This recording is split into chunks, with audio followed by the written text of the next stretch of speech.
यदि लड़की बन गई तो खूब पैसा विवाह में खर्च करना पड़ेगा, और यदि कठवता में से लड़का बना तो एक नाव और तैयार हो जाएगी। कौन सी चिंता की बात है।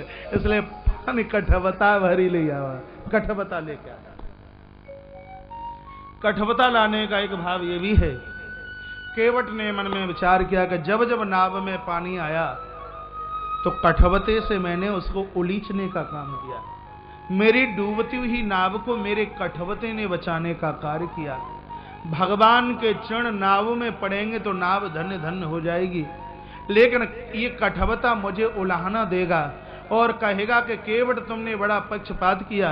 जब नाव डूब रही थी तो जल उलीचने का काम हमसे किया, और परमात्मा आए तो सौभाग्य नाव को ही मिला, हमें कुछ भी नहीं मिला। तो केवट ने सोचा कि नौका से भी पहले भगवान के चरणों का सौभाग्य मेरे कठवते को प्राप्त होना चाहिए। ऐसा विचार करके भी पानी कठवता भरी ले ही आवा। पानी कठवता भरी ले जा रहा, कठवते में जल लेके आया। प्रभु के सामने आया, कठवता सामने रख दिया, कहा सरकार आइए। भगवान कठवते में खड़े हो गए और खूब घिट्टी लगा लगा करके भगवान के चरणों को धो रहा है। भगवान ने कहा गिर जाएंगे गिर जाएंगे गिर जाएंगे। केवट कहता है गिर जाओगे तो मेरी मुंडी पकड़ लो। फिर यदि तुम्हें गिरने का भय है, गिरने का डर है, तो मेरे सिर को पकड़ लीजिए।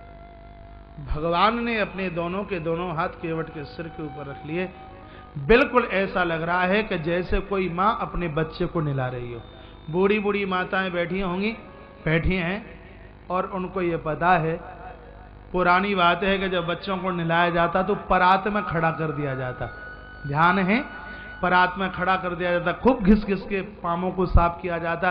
बेटा कहता मम्मी मम्मी मम्मी मम्मी मैं गिर जाऊंगा, तो मम्मी बोलती लला तो फिर मैं सिर को पकड़ ले, और बेटा सिर को पकड़ कर कैसा खड़ा हो जाता।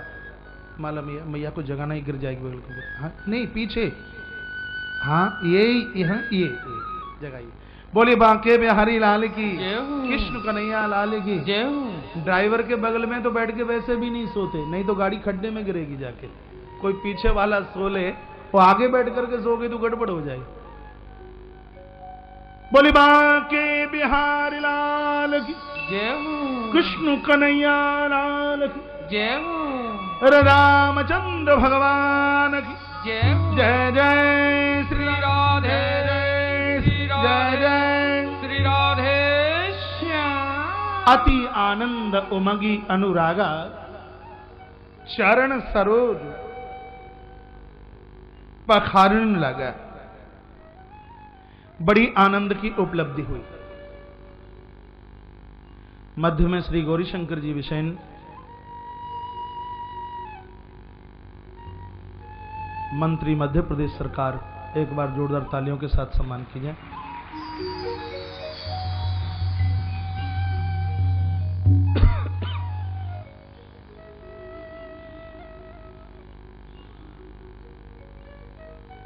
मुझे नहीं लग रहा था कि आज भी आप इतनी भीड़ के साथ सुनने के लिए आओगे। देवराज इंद्र ने प्रातः से ही बहुत बड़ी मेहरबानी करी।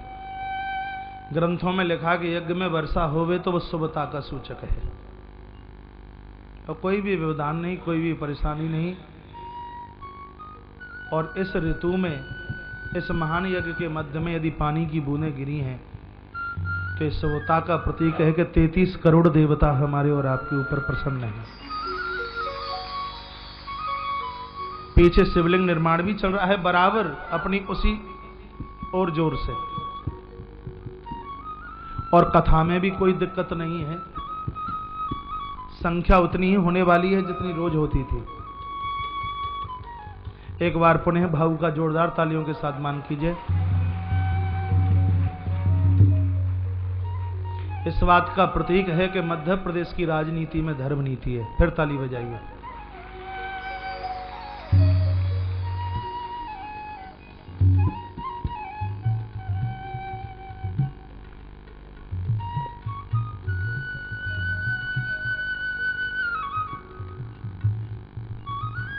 धोती कुर्ता बहुत अच्छा लग रहा है, इसलिए फिर एक बार ताली बजाइए।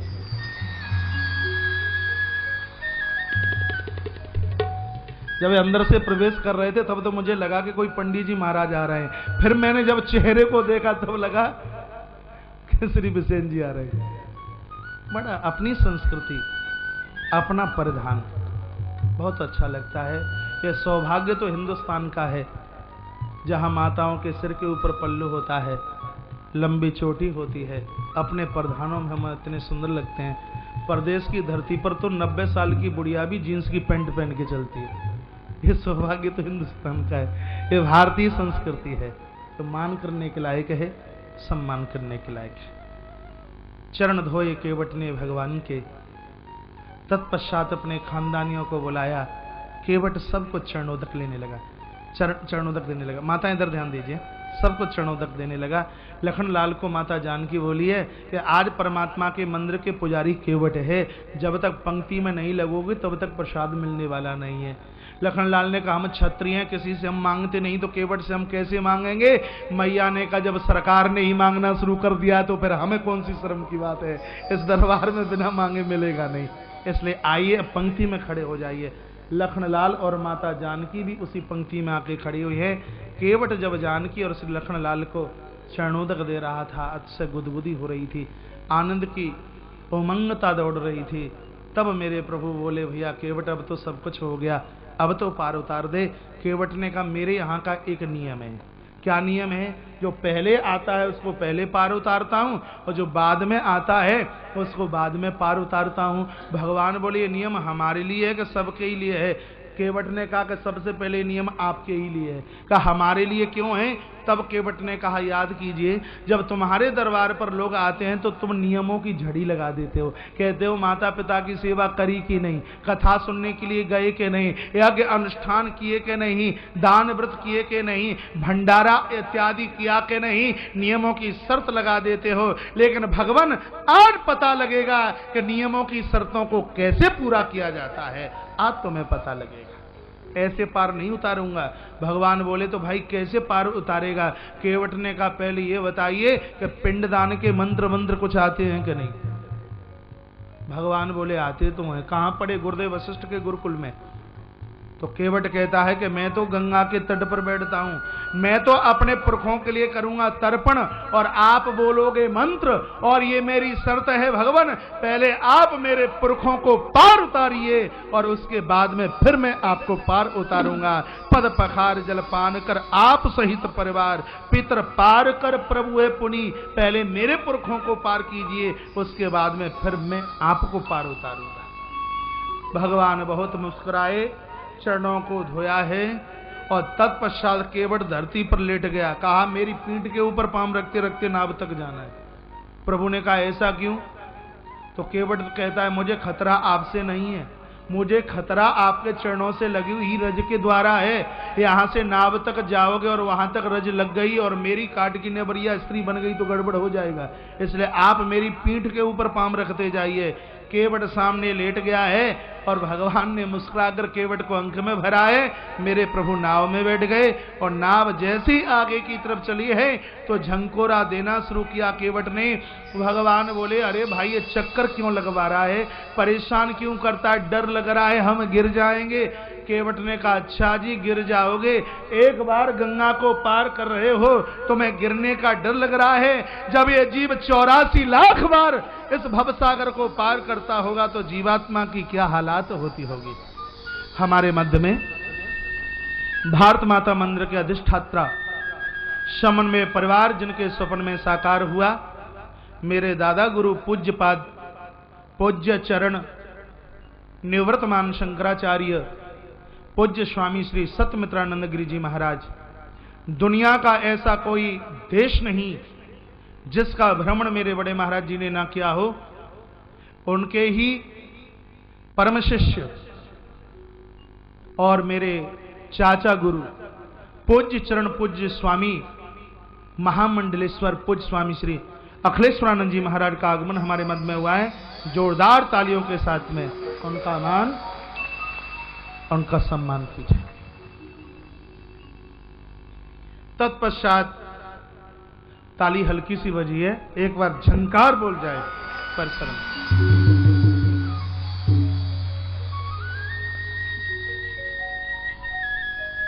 केवट ने प्रभु को नाव में बैठाया, नाव चली है।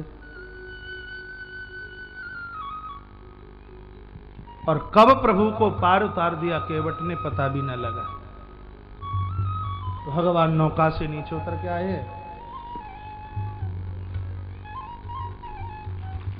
उतराई के रूप में कुछ देना चाहते हैं।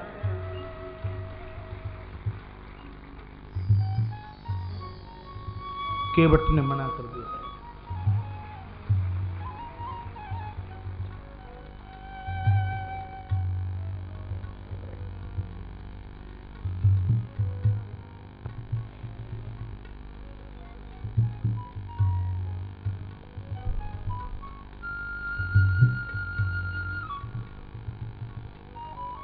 केवट ने कहा, सरकार मेरी और आपकी जाति एक ही है,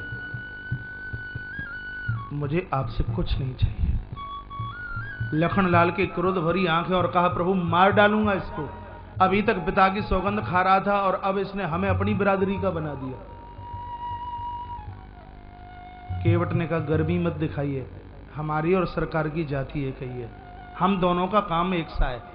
बस अंतर इतना सा, ये थोक के व्यापारी हैं और हम थोड़ी खेरी जी के व्यापारी हैं, इतना सा अंतर है।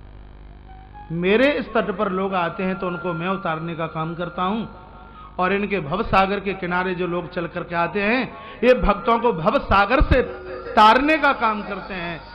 इसलिए मेरा और सरकार का काम तो एक ही है। भगवान मन ही मन मुस्कुराने लगे हैं। प्रभु प्रेमीजनों, केवट की नौका में भगवान इसलिए बैठे, केवट के जीवन में 3 दोष नहीं थे। इतना कहकर मैं वाणी को विराम लूंगा। अयोध्या से राम का वनवास इसलिए हुआ क्योंकि अयोध्या में 3 दोष चल के आए, काम, क्रोध और लोभ। महाराज के मन में काम, केकई के मन में क्रोध और मंथरा के मन में लोभ। जहां ये 3 दोष आए वहां से राम का वनवास हो गया, और जहां ये 3 दोष नहीं थे उस केवट की नौका में भगवान आकर के बैठे। केवट के अंदर ये 3 दोष नहीं है, केवट कामी नहीं है। केवट कामी होता तो ये नहीं कहता कि नवरिया कहीं स्त्री न बन जाए, कामी होता तो कह देता 2 नहीं 20 भी बनी रहे, कोई दिक्कत की बात नहीं। काठ की नाव स्त्री न बने भयभीत है, इसका मतलब है कामना इसके मन में नहीं है। लखनलाल ने क्रोध किया, नहीं तो लड़ने को तैयार हो जाता, कह देता कि हम तुमसे कम हैं क्या, बहुत बड़ी फौज मेरे भी साथ में, मेरा खानदान मेरे साथ में है। लेकिन इसको क्रोध नहीं आया, और लोभ भी इसके मन में नहीं है। कहता, नाथन उतराई चाहो, आपके पिता के चरणों की सौगंध खाता हूं, मुझे किसी भी प्रकार की उतराई नहीं चाहिए। तो इसका मतलब है इसके मन में लोभ भी नहीं है। ध्यान रखना, ये नाव है मेरा और आपका हृदय, परमात्मा उसी भक्त की हृदय रूपी नौका में आकर के बैठते हैं, केवट की तरह जो काम, क्रोध और लोभ से दूर हो जाते हैं। बोलिए भक्त वत्सल भगवान की जय हो। कल की कथा में आते ही आते आप श्री भक्त चरित्र का आनंद लेंगे, और उसके तत्पश्चात कल नवदा भक्ति तक पहुंचने की हमारी यात्रा होगी। मार्ग थोड़ी देर के लिए श्री गौरीशंकर बिसेन जी के हाथ में, और उसके तत्पश्चात हम आशीर्वाद के रूप में पूज्य महाराज श्री जी को हम उनके दिव्य अमृत जैसे शब्दों को, वचनों को सुन करके उससे लाभान्वित होंगे। आप अपनी जगह बैठे रहेंगे, बिल्कुल कोई खड़ा नहीं होएगा। आपके चरणों में ये मेरी प्रार्थना है।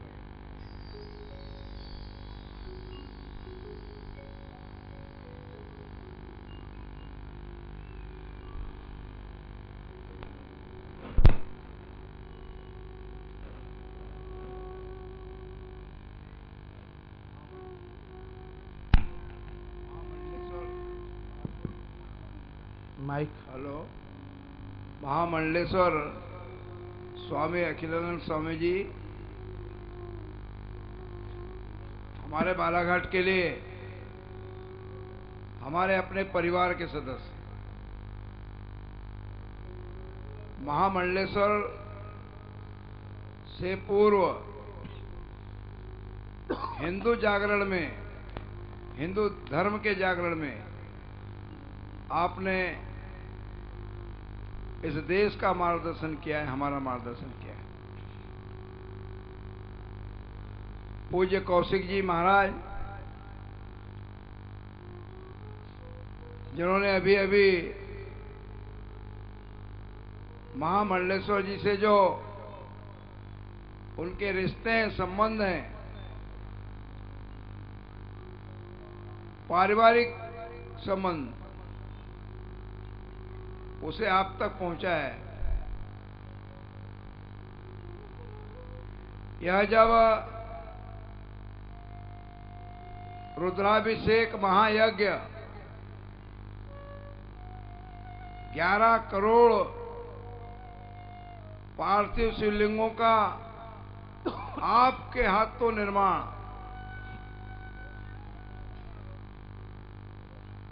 साथ ही राम कथा का पूज्य कौशिक जी महाराज के मुखार बिंदु से उनकी वाणी से वाचन और हमारे बालाघाट के वासियों के द्वारा श्रवण और आत्मसात करने का जब यह विषय आया तो मैं आवश्यक बताना समझता हूं। 1 साल से ऊपर का समय हो चुका परसवाड़ा में पूज्य कौशिक जी महाराज का शिव पुराण चल रहा था और उनके मन में एक भाव आया कि मैं 11 करोड़ पार्थिव शिवलिंग महाअभिषेक इस महान यज्ञ को बालाघाट की धरती पे करने का इच्छा रखता हूं। और मुझे कहा कि आपको इसका संयोजक बनना है। अब गुरु का आदेश सराखों पे हम और हमारी श्रीमती रेखा बिसेन दोनों थे। मैं तो भूल गया था, लेकिन गुरुजी को परसवाड़ा का वह संकल्प उनके मानस पटल पे था और जब उज्जैन महाकालेश्वर के मंदिर परिसर में आपकी कथा चल रही थी तो सहकारिता विभाग के कार्यक्रम से मेरा जाना हुआ था उज्जैन और पुनः स्मरण पूज्य गुरुजी ने याद दिलाया कि भाई अब समय आ गया है। महाशिवरात्रि के पूर्व बालाघाट की धरती पर यह महान यज्ञ होना है, पुण्यात्मक काम किया जाना है, रुद्राभिषेक होना है। वृंदावन में अनेक संत ऋषि मुनि हैं, अनेक। वो तो देवों की धरती है। भगवान श्री कृष्ण की, राधा की गाथाएं हम सबको जीवन शैली देती हैं। वहां पे कौशिक जी महाराज का एक अनाथ बच्चों के लिए विद्यालय चलता है। जो भी आपके द्वारा उन्हें भेंट में राशि मिलती है उसका पूरा का पूरा राशि उस अनाथ आश्रम पर खर्च होता है, उस गुरुकुल पर खर्च होता है। यह भी मुझे उज्जैन के महाकालेश्वर के उस प्रवचन में पता चला। कई बार गुरुजी ने बोला वृंदावन आइए, लेकिन आपने मुझे इतना व्यस्त करके रखा है कि निकलने नहीं मिलता, बाहर जाने नहीं मिलता।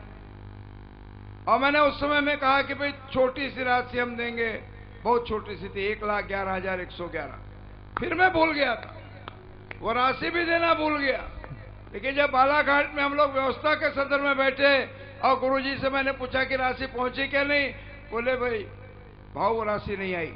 तुरंत मैंने उसी समय में 1,11,111 रुपए देकर के अपने भार से मैंने मुक्ति पाई।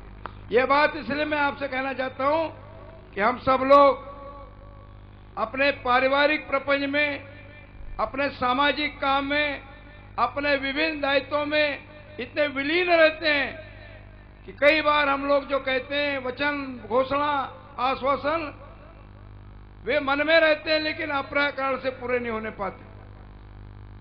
आज मैं 1 मिनट सिर्फ आपका लेना चाहूंगा। इतनी वर्षा हुई है सुबह कि हम सब लोग सोच रहे थे कि आज हम महाप्रसाद कहां लोगों को ग्रहण कराएंगे, भोजन कहां कराने पाएंगे। लेकिन ऊपर वाला भगवान भोलेनाथ ने अपनी सुन ली और वर्षा भी हुई और थम भी गई। ये यज्ञ का पेंडाल गीला हो गया, लेकिन आपकी श्रद्धा से वो सूख गया है। हमारी यज्ञशाला की आहुति की सामग्री, लकड़ी इत्यादि नरम हो गई, लेकिन आपकी श्रद्धा से सोम्यों जल जाएंगी, उसमें अग्नि का प्रज्वलन हो जाएगा। ये सब श्रद्धा के ऊपर निर्भर करता है। मैंने कल भी कहा था और आज भी कहना चाहता हूं, जिन किसी महानुभाव ने, जिन किसी परिवारजनों ने, श्रद्धालु भक्तों ने एक बार यज्ञ में आहुति के लिए स्थान पा लिया है, आहुति कर लिया है, उनसे हाथ जोड़ के प्रार्थना है कि अंतिम आहुति के दिन ही यज्ञशाला में बैठें। और उसके लिए हम आपके साथ हैं। गौरी शंकर बिसेन और रेखा बिसेन ने परसों यज्ञशाला में सोमवार को पूरे टाइम लगभग पौन घंटे चलने वाले उस यज्ञ में आहुति दी, मंत्रोच्चार के साथ। इसका मतलब पूरे 13 दिन के यज्ञ में हमारी आहुति हो गई है। अंतिम दिन हम लोग आहुति दे देंगे, हमारी पूरी उपस्थिति हो जाएगी। रोज आहुति देना आवश्यक नहीं है, रोज भगवान भोलेनाथ की पिंडी का निर्माण करना आवश्यक है। बहुत बढ़िया।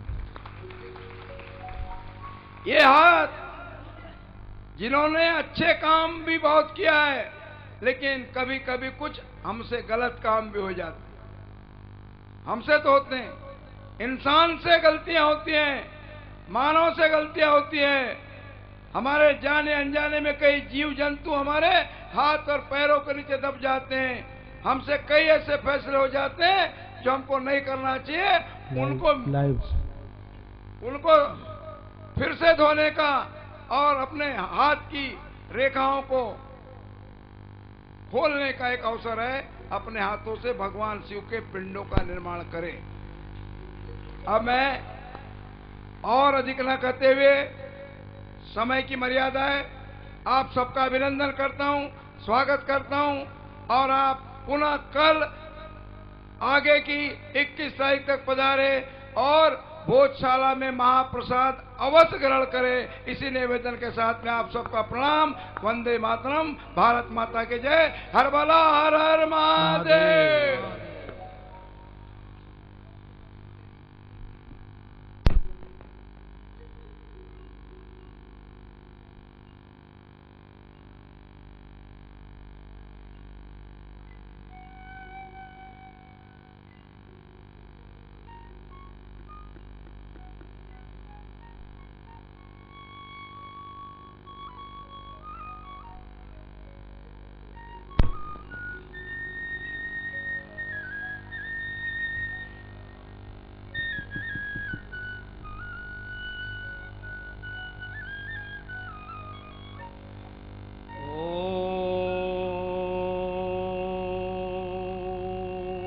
विश्वानि देव सवितर दुरितानि परासुव यद भद्रं तन्न आसुव। ओम शांति शांति शांति। नमोस्तु रामाय स लक्ष्मणाय देव्यै च तस्यै जनकात्मजायै। नमोस्तु रुद्रेन्द्र यमानिलेभ्यो नमोस्तु चन्द्रार्कमरुद्गणेभ्यः। जयति रघुवंशतिलकः कौशल्या हृदयनन्दनो रामः। दशवदननिधनकारी दासरथी पुण्डरीकाक्षः। भरजनं भवबीजानाम् अर्जनं सुखसम्पदां। तर्जनं यमदूतानां राम रामेति गर्जनं। मूकं करोति वाचालं पङ्गुं लङ्घयते गिरिं। यत्कृपातमहं वन्दे परमानन्दमाधवं। वसुदेवसुतं देवं कंसचाणूरमर्दनं। देवकी परमानन्दं कृष्णं वन्दे जगद्गुरुं। यस्याङ्के च विभाति भूधरसुता देवापगामस्तके।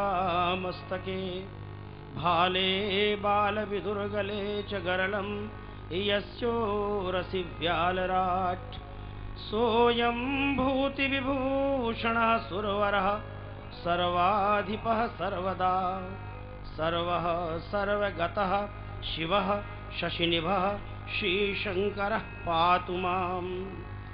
सर्ववेदान्तसिद्धान्त गोचरं तमगोचरं गोविन्दं परमानन्दं सद्गुरुं प्रणतोऽस्म्यहम्। अतुलितबलधामं स्वर्णशैलाभदेहं दनुजवनकृशानुं ज्ञानिनामग्रगण्यं सकलगुणनिधानं वानराणामधीशं रघुपतिप्रियभक्तं वातजातं नमामि। बोलिए सच्चिदानंद भगवान की आए। वैसे तो ये मान करके प्रवचन प्रारंभ कर रहा हूं कि अभी आप सम्माननीय कौशिक जी के श्रीमुख से पवित्र भगवत चर्चा श्रवण कर रहे हैं, इसलिए आपके अंतःकरण की वृत्तियां निश्चित रूप से समाहित होंगी। पर बड़ा आयोजन है, कुछ लोग कार्यक्रम के अंत तक बैठते हैं, कुछ लोगों का धैर्य समाप्त हो जाता है, और जिनका धैर्य समाप्त हो जाता है वो हलचल मचा देते हैं, और जो ध्यान पूर्वक सुन रहे हैं उनके श्रवण में बाधा पैदा होती है। इसलिए अपनी चिंतन वृत्तियों को समाहित करने के लिए हम आपसे संकीर्तन कराएंगे। मैं बोलूँगा जय शिव शंकर, और आप सबको बोलना है हर हर गंगे। जहाँ पार्थिव शिवलिंग का निर्माण हो रहा हो, जहाँ रुद्र महायज्ञ का आयोजन हो रहा हो, जहाँ भगवान की पवित्र चर्चा हो रही हो, वहाँ भूत भावन भगवान शंकर का स्मरण, और साथ साथ भगवान शंकर ने जिनको अपने शीश पर धारण किया है, ऐसी पवित्र गंगा का स्मरण अवश्य करना चाहिए। गंगा के स्मरण से हमारे अंतःकरण की वृत्तियाँ निर्मल होती हैं, चूँकि गंगा के पास निर्मलता होती है। भूत भावन भगवान शंकर का स्मरण इस अवसर पर इसलिए आवश्यक है कि हम उनको ही केंद्रित करके ये संपूर्ण आयोजन उनके चरणों में समर्पित कर रहे हैं। और मुझसे पूर्व जिन्होंने आपको संबोधित किया, उनका नाम भी हमारे विषय के अनुरूप ही है, गौरी शंकर। गौरी शंकर जी का उद्बोधन आपने श्रवण किया, इसलिए आए। मैं बोलूँगा जय शिव शंकर, आप सबको बोलना है हर हर गंगे। जय शिव शंकर, जय शिव शंकर, हर हर गंगे। मैं माइक पे जो आवाज आ रही है वो तो बहुत जोर से आ रही है, पर मैं आपकी आवाज सुनना चाहता हूँ कि आपके हाथ पार्थिव शिवलिंग का निर्माण तो करेंगे, पर आपकी जिह्वा भगवान के नाम का उच्चारण कर रही है कि नहीं कर रही। इसलिए माइक पर बोलने वाले 2 मिनट के लिए थम जाएं, यहाँ से आवाज आनी चाहिए, और यहाँ से जो आवाज आएगी जब आपकी वाणी से निकलेगी तो मुझे लगेगा कि आप हृदय से बोल रहे हैं। इसलिए हृदय का पूरा सहयोग, और वाणी के द्वारा आप उच्च स्वर में हर हर गंगे का उच्चारण करेंगे। जय शिव शंकर, हर हर